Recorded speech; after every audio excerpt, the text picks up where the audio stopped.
there's no politically motivated information that we shared.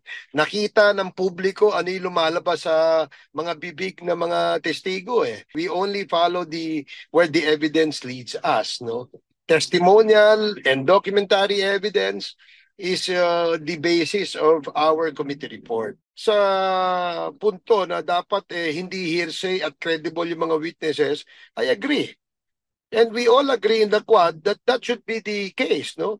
That is why we recommended for further investigation. Diba?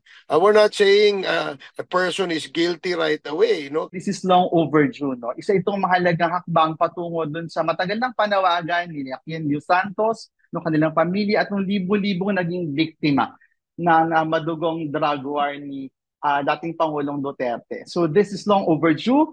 This is serving yung call para sa katarungan ng ating mga kababayan na nakaranas ng pang-aabuso, ng pagpatay ng panahon ng tokhang sa ilalim ni Pangulong Duterte.